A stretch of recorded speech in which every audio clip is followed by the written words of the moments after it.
Bonjour et bienvenue dans cette nouvelle vidéo. Aujourd'hui, je vais vous parler du choix à opérer pour acheter de l'immobilier entre l'achat en société civile immobilière et l'achat en société commerciale.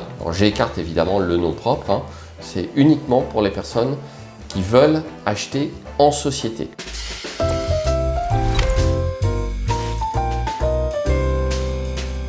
Je suis Dimitri Boujard, l'avocat investisseur. Je suis avocat en droit immobilier et fiscalité immobilière. Je conseille les investisseurs immobiliers. J'ai également rédigé de nombreux documents pour l'activité immobilière, contrat de sous-location, contrat de conciergerie. Et je suis le créateur du podcast Le droit d'investir. Revenons tout de suite à notre sujet.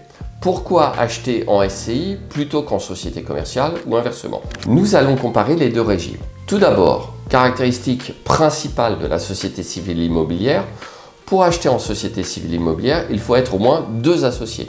On peut très bien acheter en société commerciale en étant seul, puisqu'il existe des déclinaisons des 2 principales formes commerciales, à savoir la SASU, Société par action simplifiée unipersonnelle, donc avec une seule personne, et EURL, Entreprise unipersonnelle, on retrouve le même terme, à responsabilité, qui est la déclinaison à associé unique de la fameuse SARL qu'à peu près tout le monde connaît, Société à responsabilité limitée. Donc déjà une première différence importante, être obligé d'être 2 associés dans une SCI alors qu'on peut être le seul associé de certains types de sociétés commerciales. Et ça fait la différence pour les personnes qui soit n'ont pas d'associé en vue, soit ne souhaitent pas s'associer avec qui que ce soit. Nous allons maintenant voir les 2 régimes fiscaux qui peuvent être utilisés tant pour les sociétés civiles immobilières que pour les sociétés commerciales. Société civile immobilière, impôt sur le revenu ou impôt sur les sociétés. Donc par défaut, le régime le plus utilisé jusque ces dernières années était l'impôt sur le revenu. C'était pour les sociétés familiales par exemple, qui achetaient une résidence secondaire qui n'allait pas être louée et on voulait éviter de se retrouver en indivision par exemple avec beaucoup de personnes. C'était aussi pour acheter sa résidence principale avec les foyers recomposés et pour protéger le conjoint survivant. Option à l'impôt sur les sociétés qu'utilisent énormément d'investisseurs immobiliers.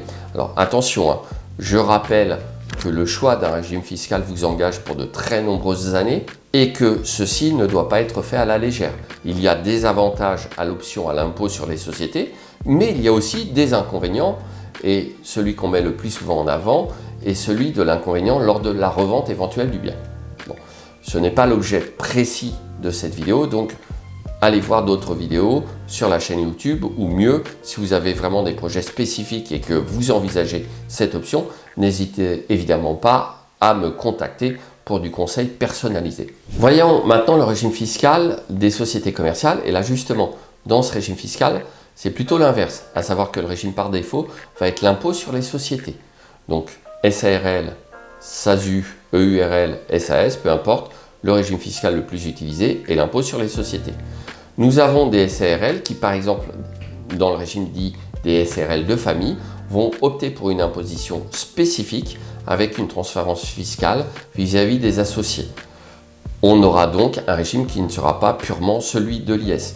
Il est aussi possible d'opter pour l'impôt sur le revenu pour des sociétés commerciales comme les SAS, mais pour une durée limitée. Donc il y a vraiment des choses, encore une fois, à étudier de très près parce que vous pouvez vous dire que vous allez réaliser un assez faible chiffre d'affaires dans votre société commerciale et si par ailleurs vous avez d'autres revenus faibles, voire pas de revenus, vous pourriez opter au départ pour l'impôt sur le revenu. Ça peut présenter certains inconvénients.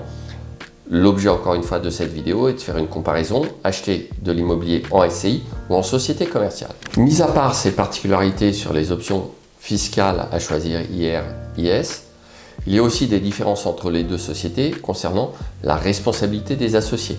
Responsabilité en théorie limitée dans les sociétés commerciales, responsabilité dite conjointe et indéfinie dans les sociétés civiles immobilières.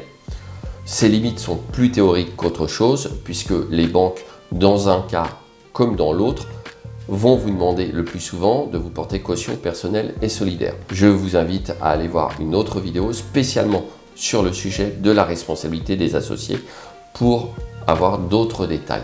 Maintenant, enfin, un dernier point très important, et c'est justement en raccord avec la question bancaire que j'évoquais à l'instant, quelle va être l'attitude du banquier pour vous prêter suivant le type de société que vous allez choisir pour acheter de l'immobilier. Et là, ce n'est pas du tout anodin. On n'est plus dans le juridique pur, mais on est dans la pratique. En effet, la plupart des banques sont beaucoup plus habituées à prêter une société civile immobilière qu'à prêter une société commerciale.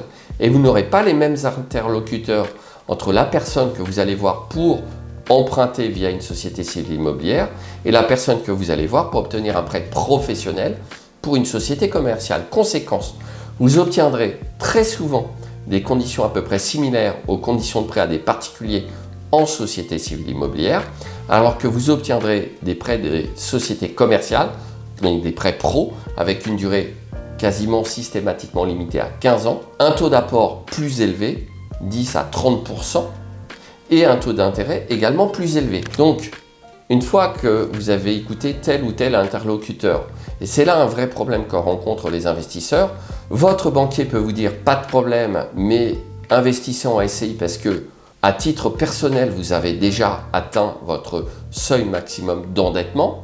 Et il y a des banquiers qui disent si vous investissez en SCI, ça vous fait repartir en quelque sorte à zéro au niveau de l'endettement, puisque c'est votre SCI qui s'endette. Toutes les banques ne raisonnent pas comme ça, attention, ce n'est pas un principe général. Mais certaines banques vont vous inciter à acheter en société civile immobilière. Et la même banque vous dira par exemple, ah, attendez, vous me parlez de SARL de famille, moi je ne connais pas cette société, nous ne prêtons pas aux SARL de famille. Et donc là, vous pourrez dans telle banque investir en SCI et obtenir le prêt en SCI, mais pas en société commerciale. Un autre de vos interlocuteurs, par exemple l'expert comptable, va vous dire « Ah oui, mais la SARL de famille, c'est très intéressant pour telle et telle autre raison fiscale. » Et il aura effectivement raison sur certains points. Et le notaire, enfin, va vous dire « Ah oui, mais moi, alors là, attendez, je sais pas trop quel choix faire, et donc, peut-être que la SARL de famille, c'est bien, mais moi, je ne constitue que des SCI. » Alors évidemment, ce sont des exemples. Chaque interlocuteur que vous avez peut avoir un avis différent. Et vous devez donc aller voir un interlocuteur qui aura une vision globale des choses et qui va vous dire, voilà, d'un point de vue bancaire, je vous conseille plutôt telle ou telle chose. En fonction de votre situation personnelle et de vos objectifs, je vous conseille plutôt tel ou tel type de société. Et attention, parce que fiscalement, voici les conséquences immédiates à moyen et à long terme, notamment en cas de revente. Donc vous voyez, si vous écoutez des interlocuteurs différents qui ont chacun une vision parcellaire de la chose, vous allez vous retrouver avec des morceaux de réponse et vous allez devoir essayer d'agréger le tout. Donc ma recommandation, c'est de vous adresser à quelqu'un qui maîtrise l'ensemble de ces sujets et c'est ce qui vous permettra de choisir plutôt la SCI ou plutôt la société commerciale. Voilà, dernier point, ma recommandation à titre purement personnel, mais également en tant qu'avocat, c'est de privilégier la société civile immobilière, notamment d'un point de vue bancaire, parce que quand même dans l'immense majorité des cas, il sera plus facile d'obtenir un prêt intéressant en SCI qu'en société commerciale.